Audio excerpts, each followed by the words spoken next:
Hello and welcome back, everybody. I am here joined with Brian Ramos today.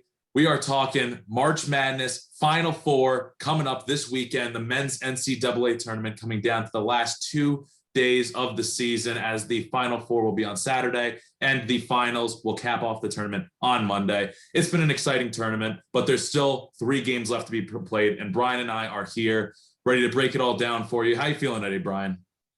Oh, I'm feeling pretty good. I mean, baseball just came back the other day. March Madness. It's just sports are at an all-time high right now, and I'm so excited.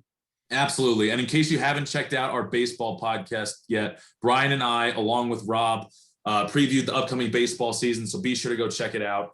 Plenty of time to go view it still. The season got underway, but still a lot of relevant stuff in that video. So be sure to check that out as well. So we're going to start today just kind of previewing the Final Four. I mean, this is arguably one of the best weekends of basketball in the year, just because it is the Final Four. The 4 best teams in college basketball are going to be facing off this season. And I guess we can start with game 1. And that is going to be the undefeated Gonzaga team going up against the 11 seed UCLA, a team that maybe I think a lot of people did not expect to make it this far. They're going to be going up in one of the games. So I think we should jump right into it. Brian, any initial thoughts? Well, isn't the Houston Baylor game first though? The Houston Baylor game is first. If you want to start with that, we can jump right over there. Oh, no, I was just saying. What do you want to start with the Gonzaga game since you mentioned that? Yeah, I was just starting on the left side of my I of the thought bracket. you were starting like in order of the game. Oh, okay, yeah. No, the Gonzaga the Gonzaga UCLA game. It's just interesting. I mean, Gonzaga undefeated as expected. They've played like they truly are the best offensive team in the country, and that's why they're there. And you have UCLA, who came in as an 11 seed, who had to play Michigan State in the play-in game before the tournament officially started. So they're having an incredible run, especially thanks to Johnny Juzang, who dropped like 30 points in that Michigan game in the Elite Eight. UCLA has just been underrated the whole tournament, and they have tons of guys and tons of depth, and led by star guard Johnny Juzang. Yeah, I mean, shout out to Jaime Jaquez as well, because in that Sweet 16 game, the round prior, they were without Juzang for much of the game because he was in foul trouble. Jaquez, along with Tiger Campbell, a couple other guys, were able to keep them afloat without their star player Juzang, as you mentioned. This game is an interesting matchup for me because when I see Gonzaga, you mentioned it, they're such a high-octane offense. It's like, how do you stop them? And I thought if there was one team that was going to defensively be able to just shut them down, or at least slow them down. You can't shut down this Gonzaga team, but if there was a team that defensively can slow them down, I thought it was going to be USC in that Elite Eight matchup. That obviously didn't happen, and I believe Gonzaga still put up over 90 points on USC. So, in my mind, it was 85 points Gonzaga put up. In my mind, if USC can't shut them down, I don't know if there's a team left in this tournament that can shut them down defensively. I don't know if there's anybody that can, run 5 guys out on the floor that can slow these guys down. You talk about Connor Kisper. You talk about Drew Timme, who's having an unreal tournament. You talk about Jalen Suggs, who had a really good last game as well. I mean, there's just so many guys. I don't know if there's anybody can shut them down. So frankly, I think the only way you beat them is to go toe-to-toe with them. Can UCLA do that? I honestly don't think so. And like you said, like I thought, as out of the teams Gonzaga has played so far, I thought the team to stop would be USC. I mean, they have Evan Mobley, the big man, projected top 3 pick most likely. But Corey Kispert dropped 18 and Drew Timme dropped 23. So it's not like he was even stopping like the big men. I mean, out of the teams left, I think the best defensive team that can maybe go toe-to-toe is Baylor in a potential national championship matchup. But I'll be shocked if Gonzaga, either the Pac-12 and UCLA has had an amazing run, I'll be shocked if they take down this Gonzaga team. And I mean, you talk about Baylor being a good defensive team, and I think Houston also kind of has that level, not necessarily because they've got, better defenders or they've got, better length or anything like that, but just I feel like Houston's got kind of a level of toughness that they've brought throughout the whole tournament. I think that's, maybe something, but again, I bring up the point, you're going to need full offensive output, I feel like, in order to take down this team more than you're going to need anything defensively, because this team just plays like such a solid unit. UCLA, I don't know. Maybe if Johnny Juzang can put up another 30-plus points like he did last game, and you would have to get more offensive output, from Jaime Jaquez. I think Jaquez only put up 4 or 5 points in their last game. You're going to need more from him, and you're going to need a big game from Tiger Campbell as well, some of these other guys on that UCLA roster. But it's going to be tough. I mean, it's almost like a 4 or 5 headed monster on that Gonzaga team, and they've got great coaching as well. So I don't know if anybody can stop them at this point. We're going to get into our predictions a little later, but unless you have anything to add on that game, maybe we can flip over to the Baylor-Houston game. One quick thing I want to add is like another thing too is like UCLA, the biggest weakness and what I'm seeing in the March Madness game is like when their star players are like getting into foul trouble, like Juzang, or when he sprained his ankle the other game. That's when teams are starting to come back when their starters are coming out because of foul trouble. If you want a chance to beat this Gonzaga team, or you want to beat Baylor, or you want to beat Houston because of the toughness, you can't get into foul trouble. It's simple as that. Yeah, and I mean, on top of the foul trouble too, I mean, you saw against USC, 2 big issues that they had was they were getting into foul trouble and they were turning the ball over way too much. If you're going to turn the ball over against Gonzaga, you might as well not even show up to the building. The game's over from the start. So I definitely echo those points. We'll flip over to the other side now, and that would be Baylor, who was the 1 seed in their region, going up against the 2 seed in the I forget what region it was. I think it was the Midwest region. That would be the Houston team that was the 2 seed in that region. They'll be facing off Baylor, coming in as the favorites in this game, and deservedly so. Baylor, only 2 losses on the season. They're a team that if they get hot from 3, they've got guys who can shoot the ball. Masio Teague, they've got Davion Mitchell. They've got, I believe they had 5 guards who on the season shot 39% or better from 3-point land. So if they can have guys that can get hot from behind the 3-point arc, they've got the chance to potentially put up some numbers. And then you talk about Houston, obviously highlighted by Quentin Grimes. I believe they had I forget his first name, but it was the Sasser guy. He put up 20 points in their Elite 8 game. So they've got some players. It's an interesting matchup. What are your initial thoughts on it? I mean, yeah, it's going to be a great game. I mean, Baylor's very guard heavy. Davion Mitchell, Matthew Mayer, Masio Teague, and then Jared Butler and Mark Vital. And just like they also have a big man that plays, and like their big man is undersized, but he still plays from how tall he is. He plays like he's 7'1", even though he's only like 6'9".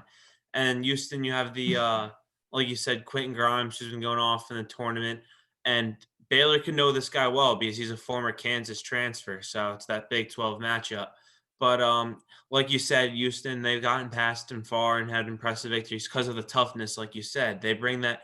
They may be undersized, but they bring in that heart, and that's what gets them there. They're always dominating in the turnover battle. They're forcing more turnovers with a tough and gritty D, and that just leads to easy second chance points. And it's going to be an interesting game. And I'm not just saying that because it has the biggest implications on my bracket, but well, the thing with Houston too is not only do they play with grit, like you mentioned, but they also play a very disciplined basketball. And you mentioned that with the reduced turnovers and stuff like that. They don't get themselves into foul trouble often. So that could be key when you're talking about not only going up against a Baylor team, but if you're Houston, you're a disciplined team, and maybe you can have a good offensive output. Maybe that's something who could potentially, give that. Maybe that's a couple reasons why they could potentially give Gonzaga a run for their money. So it's an interesting matchup. We'll get into our picks later. But I think we're going to spend some time, unless you have anything to add on this Baylor-Houston game. Do you have anything you want to add real quick? No, I mean, I think we pretty much touched everything about it. It's definitely going to be interesting. I think it has the potential to be. There's a lot of different directions this game could go as to why it's going to be close, why it's going to be a good game. But I think now we're going to get into just kind of our overall impressions of the bracket. How things wound up, how what we expected, what we were surprised by, stuff along those lines. I think we could start in the West region, Gonzaga's 1-seeded region. Any initial thoughts that you had about how this region of the bracket unfolded? I would need to see the regions real quick. So if you want to start, I'll start. Go ahead and pull up a bracket if you need to. But my biggest surprise, I would say, I had Iowa making a deeper run than I thought they were going to. So I was a little bit surprised by that. But, frankly, I think this bracket kind of unfolded the way a lot of teams, kind of foresaw. There was that upset, Ohio beating Virginia. We're going to talk about Virginia later when we revisit a subject from our previous March Madness podcast. But I felt like the bracket unfolded pretty well. And I mean, a common theme was the Pac-12 teams exceeding expectations. We saw that in this region with USC and Oregon both meeting in the Sweet 16. And, those are 2 teams where you have guys Chris Duarte definitely increased his draft stock by having a good tournament. Evan Mobley kind of solidified himself as a top 5, top 3 pick in the NBA lottery. So this region, I thought, kind of unfolded as everyone expected. And that was kind of capped off with Gonzaga coming out of the region. Yeah, now that I have my bracket pulled up, Gonzaga, they've dominated like expected, and that's why they got so far. And however, 2 games that shocked me was the Virginia Ohio game that we said we'll get into later, so I'm not going to dwell on that too much. But honestly, the game that shocked me the most had to be that Kansas USC game. I mean, that's a good point. I had Kansas winning. I'm not surprised USC won, though. I'm just surprised about how poorly Kansas played. They only put up 51 points. They're usually a great defensive team. They up 85 to USC. USC just wasn't missing that day, though. They were going off. I think they shot like 57. They were shooting at 57% from 3 at the end of the first half. And Kansas, with the exception of their guard, I forgot their name now. The name's slipping my mind too. Marcus Garrett. Marcus Garrett. Marcus Garrett, with the exception of him, there just really isn't anybody that wanted it. I mean, Christian Brown was pretty bad. Dave McCormick wasn't playing well. He was taking these weird like shots from the same spot and just wasn't hitting. And that game probably shocked me the most. And then one team I got to give credit to is Michigan. I mean, they've been out with Jordan Livers, or Isaiah Livers, their best player the whole tournament, and they've still played good. They've had that big man, I forgot his name, who the freshman Big Ten player. Yeah, Hunter Dickinson. Hunter Dickinson, he stepped up, and they just had guys around him. They've all come together. Yeah, so Michigan was in a different region than the Gonzaga region, but while we're on that, I don't have anything to add, so we can move right down to the East. And I echo that. I had Michigan losing in the second round to LSU. I feel a little disrespectful now looking back on it, but I think part of that's credit to Juwan Howard, the head coach. His first year as the head coach in Michigan. This is his first year as head coach, right? I believe this was his first year as head coach. Yes. But I mean, props to him for keeping his team together. And I mean, they had a couple shots at the end against UCLA to potentially get to the Final Four. Just couldn't get a basket there at the end. But props to them for making a far run. Obviously, the big surprise is UCLA. Only the second team to ever go from the first 4 to the Final Four. As we talked about, I actually had them losing to Michigan State in that first 4 game. But they not only did they prove me wrong there, but they made a deep run. And my big surprise was Texas losing to Abilene Christian in the first round. And who should be thanking Abilene Christian more than anyone is UCLA. Because when we talk about that UCLA team, they're a little undersized themselves. So if they were to have to go up against, Kai Jones and that Texas team in the second round, we might not be talking about this UCLA run as much. So the fact that Abilene Christian was able to get that win over Texas, I thought was huge for this region, knocking off the 3 seed in this region. So that was another thing that I kind of had my eye on. And then I'm going to be talking about Alabama a little bit later. So that's all I really have on this region. If you have anything else you want to touch on. Yeah, I mean, there's also the UNC was in this region, right? No, UNC was in the they were in the next region. Oh, okay, my bad.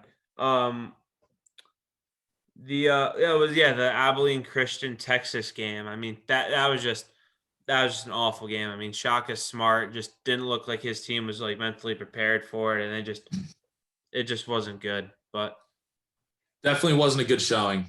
And if you want now, we can move on to UNC, University of North Carolina, UNC's region, also the region where Baylor came out of. That would be the South region.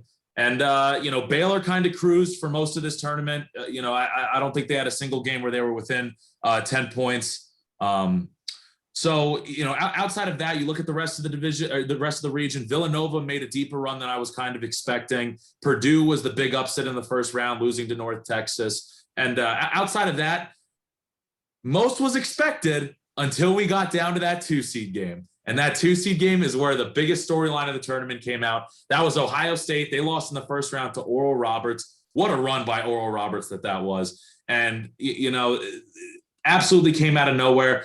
I believe this is the second time a two seed has ever made it to the Sweet 16, along with that Coastal Carolina team a few years ago. So, they were headlined by Matt Asmus. I think I'm pronouncing his name right, but absolutely incredible run, knocking off Ohio State and Florida, and coming about 2 inches short on a last shot, a last 3-point attempt to beating Arkansas and going to the Elite Eight. So that was absolutely the storyline of the tournament of this region. Was their Cinderella run. Mm-hmm. Yeah, I mean, I wholeheartedly agree. I mean, also as a UNC fan, I was upset about how badly they played against Wisconsin. Wisconsin also wasn't missing threes, and it didn't take till halfway through the second half for UNC to figure out how to play basketball and how to beat this Wisconsin team and just take advantage of the height and feed it down low. But at that point, game is pretty much already over. Like you said, I also gave a lot of disrespect to Villanova. I thought the Gillespie injury was going to be crucial, and I thought they were going to win a game and then lose to who I had, Purdue, but they cruised through Winthrop and they beat North Texas pretty convincingly.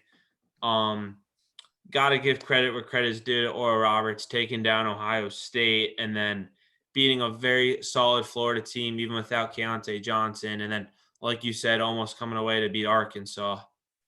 And then Loyola Chicago. I mean, sorry, that's a different region. No, it's fine. Let's transition into that next region. And if you want to go first for the Midwest, go right ahead. Yeah, for the first region, I mean, this one kind of got to me. A lot of people like Loyola Chicago, we've always known what they're capable of, and they just once again took odds. I mean, they beat Georgia Tech, who, if from the last podcast we did about the March Madness preview, I was very high on Georgia Tech and Jose Calvarado. I thought they could be a sneaky team to potentially watch out for. They beat them by 11. Then they dethroned Illinois 1 seed, Ayo Dosunmu and Kobe Coburn, beat them in pretty convincing fashion. And then the Rutgers actually looked pretty good. And they only lost to Houston by 3. So yeah, it's pretty much about it for me. Yeah, and I mean, that Loyola Chicago Illinois game was so interesting because both teams from the state of Illinois, and Loyola was a team. I feel kind of bad for him now because their head coach Porter Moser, I think I'm pronouncing his name right, just said that he was going to take up the vacant spot in Texas left by Shaka Smart today. So unfortunately, he's no longer going to be the head coach there. So I don't know how long Loyola is going to remain relevant going forward. But I mean, if there was one thing I could change about this tournament, it would be Illinois. Did you go to Oklahoma?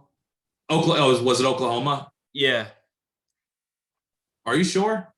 I'll look it up because I thought I was hearing Oklahoma. Yeah, double check that. I'm pretty sure he announced he was going somewhere else. I thought it was Texas, but yeah. Anyway, if there was he's going to Oklahoma.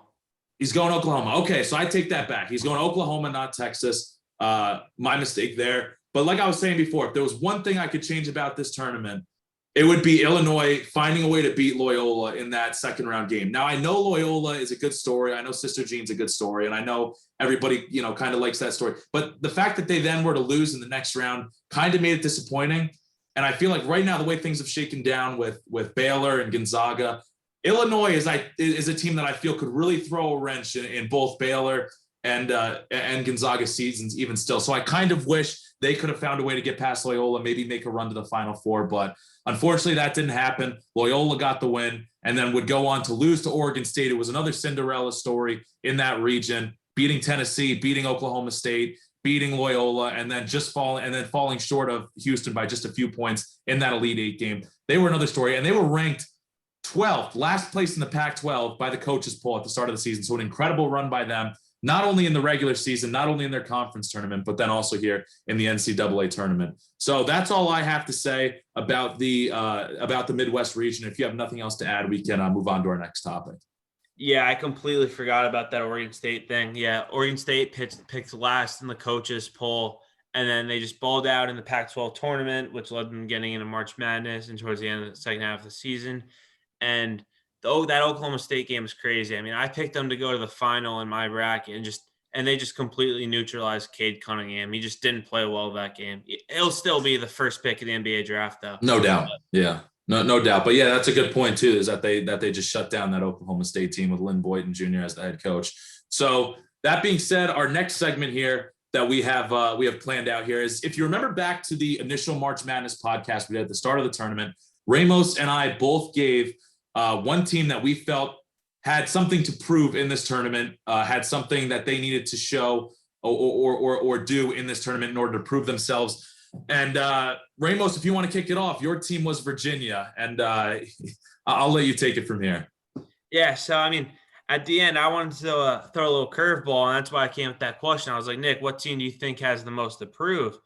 And I was saying Virginia, and at the time, I could understand why people thought that was a hot take, but then like you see what happened, and like now you know why. Because yeah, they won the national championship a few years ago, but they had an amazing team that produced NBA talent like Kyle Guy, who was a second-round draft pick, DeAndre Hunter, who was a first-round draft pick, and like people are starting to, and then a year or two later, and then they're the first 1 seed to lose to a 16 seed, and then so then there's like starting to hype around, like by some people, like, is Tony Bennett an overrated head coach, and all that stuff. And I was thinking maybe he is a little overrated, honestly. And then they lose to Ohio, and that's why I was saying, if Virginia can make a deep run when because of COVID the tournament's wide open this year, that could have been his opportunity to prove. And then they lose to get upset by Ohio in the first round.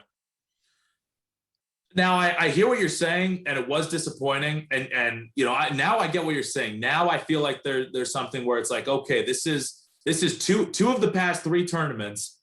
It's crazy, actually. When you look back, the last 3 tournaments, they've either won it or they've gone out in the first round by a major upset. This year it was to a 13 seed, and then obviously 4 years ago, 3 tournaments ago, because we didn't have a tournament last year, they lost to a 16 seed. So now I could start to look at it that way. But when you still ask me, do I think Tony Bennett's overrated? Do I think he's a bad head coach or anything like that? I'm not going to go that far yet, because the fact that he did still win a national championship, I get that he had a great roster and all, and that he had a great recruiting class, but I still don't want to take anything away from him, because it takes a lot more than just good players to win a national championship. So now I will start to look at Tony Bennett with a more focused eye, a more critical eye in that sense. But at this point, I'm not taking anything away from him. He still has a national championship, but I definitely will start to look at his coaching resume going forward a little more critically, to see how he progresses, to see how things go, if he can bounce back, frankly, from this first round upset. Yeah. And yeah, go ahead. Oh, I was gonna say, like, I agree with you. And like, just for the record, like, I'm saying, like, he's not overrated as a coach. I'm just saying overrated in the sense of, like, some people think he's like a top 5 coach in college basketball. I think not anymore, clearly, after his disappointment in the first round these past couple of years. If you were to tell me who the top 5 coaches are in college basketball, I'd probably say, in no order, Bill Self, Mike Krzyzewski, Roy Williams. Although not anymore, because he just retired, but sure. Yeah, not anymore. But yeah. Time when I was saying this. Yeah. The head coach for Baylor, I forgot his name. And then Jay Wright. Fair. That's fair. I think you could still make the case for Tony Bennett, and like I said, I'm not here to rank head coaches or anything like that, or compare Tony Bennett to the resume of like a Roy Williams. I'm not going to do that right now. But I get what you're saying, and like I said, I'm going to start looking at him a little more critically. So the team that I had my eye on as something to prove was Alabama, just because they were coming in this year with the highest expectations they ever had. Frankly, for as long as for recent memory, frankly, the past decade to 2 decades now. The best Alabama basketball team we've seen. And I would say it was a mixed bag, because they won their first 2 games of the tournament. They got to the Sweet 16, which for Alabama, that's an accomplishment. They're a football school. They don't normally make it this far. That alone is an accomplishment. But when you say that you lost by 10 points to a UCLA team that was the 11 seed while you were the 2 seed in the Sweet 16, I think that's a disappointment from the standpoint of, I get that it's been a while since they've, been this good of an Alabama basketball team, but still, you had expectations, you had Final Four hopes, you had national championship on your mind, and you lose in the Sweet 16 to a UCLA team who's, been a blue blood forever in college basketball, one of those great teams forever, and it just kind of, it's almost ironic to the point that such a great historic franchise in UCLA, which maybe wasn't having their greatest season this year, beats the Alabama team that has no real historical significance, in the last 20, 25 years, and having a great season this year. So I find that a little ironic that UCLA was able to beat Alabama, that they were the team to beat Alabama. If it had been, a Maryland team or some other school, a Texas team that's maybe not as known for their basketball, that's one thing. But I find it ironic that they lost there. So I don't want to say it was a complete disappointment and that they didn't live up to expectations, but it certainly wasn't what they were hoping for this year.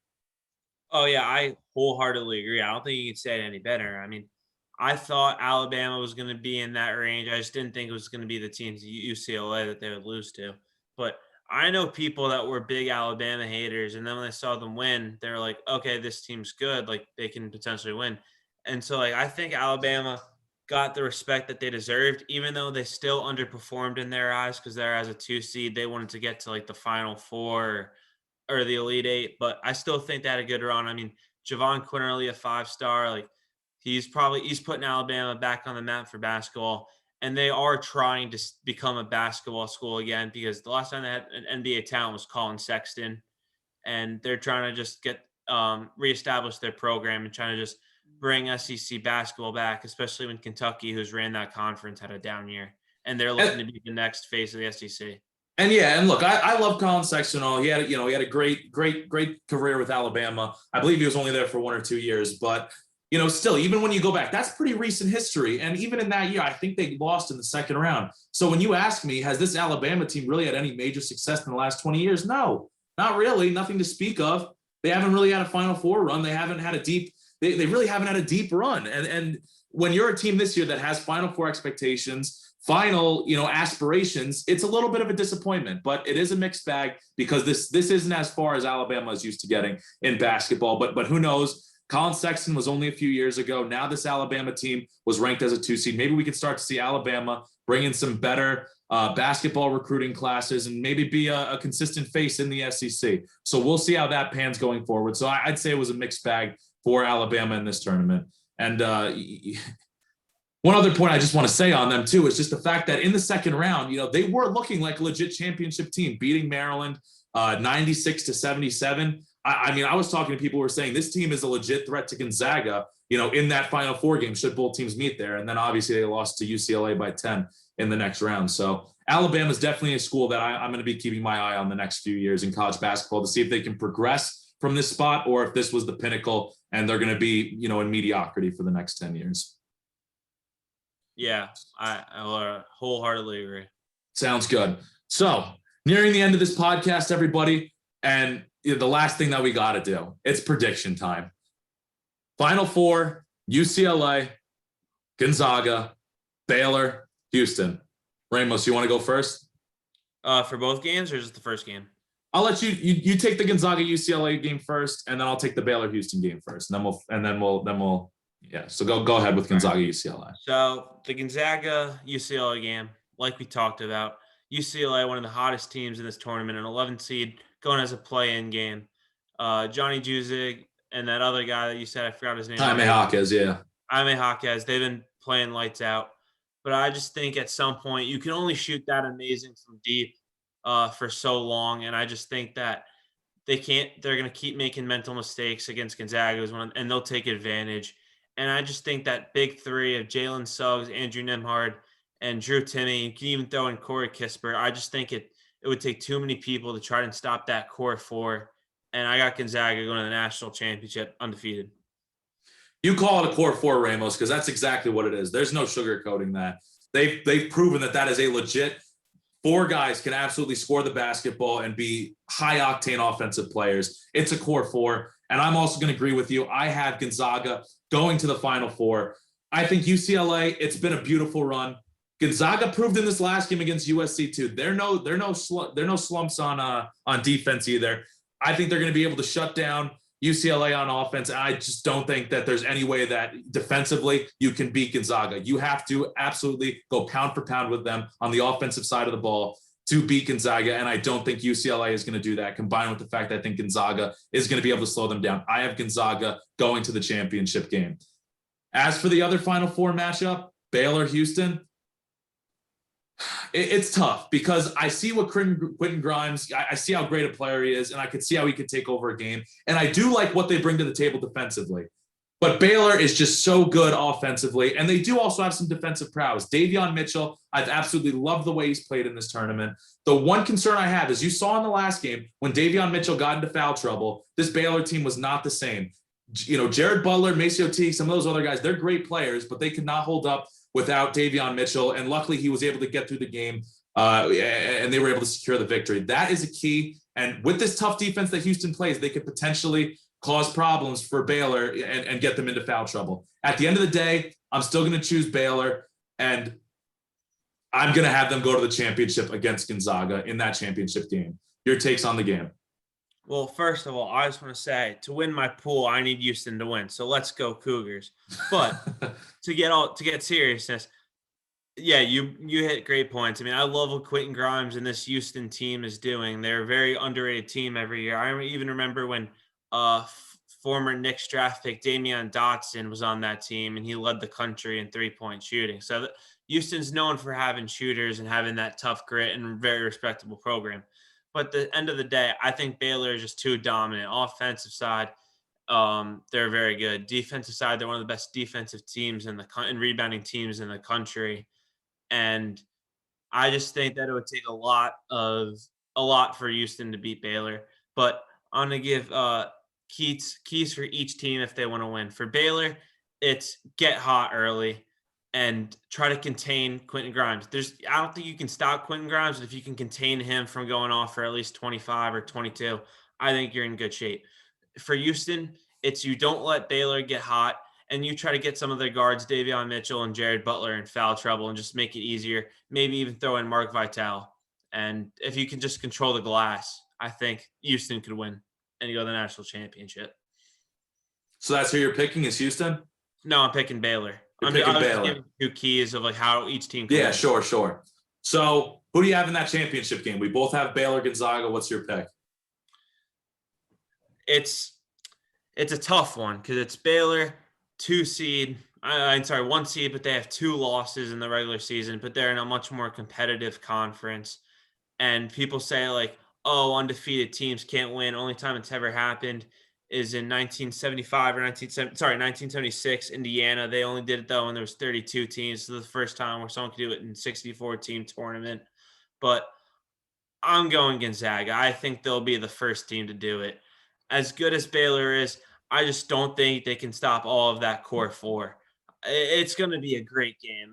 I don't know. I just think I have Gonzaga. It's hard to analyze because they're both so good in their own element, but I just think Gonzaga will shoot better and shoot more, and that will be the key for Gonzaga winning. I agree with you, Ramos, in the sense that there is no stopping that core 4 of Gonzaga. There's no way to slow them down. There's no way that you can defensively contain them. They are going to put points up on you, and it's going to be an easy 80 points. You got to be ready to match that. If there's any team that can do it in the country, I think it's Baylor. Baylor was the number 2 to Gonzaga all season in all the polls. It was always Gonzaga followed by Baylor. I think it'd be fitting that these two teams meet in the final. I remember, quick story time. I remember this was right as the college basketball season was starting. Maybe it was early January at the earliest. I asked one of my friends from high school, this Baylor team looks pretty good. Is there anybody that's going to be able to stop them? And he told me, you clearly haven't watched Gonzaga yet. At that time, I was locked in on the NBA. I hadn't watched much college basketball, and I'll be honest, I hadn't watched a Gonzaga game yet.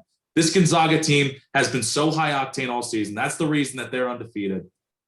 But at the end of the day, I think this Baylor team can get hot. I think they've got the shooting to match up.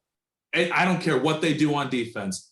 You're going to have to put up 85, 90-plus points to beat this Gonzaga team, and I'm going to pick them to do that. I'm going to pick the upset. Baylor Bears are the national champion. So there you had it. Go ahead.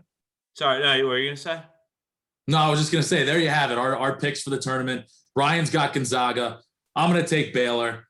And I'm also the kind of guy that roots for an underdog. I'll be rooting for UCLA in that Gonzaga game, even though I do believe Gonzaga is going to go. And in that final game, I think Baylor's got what it takes, but they're definitely going to be the underdog. So, Ramos, do you have any final thoughts? Anything you want to add here before we wrap up?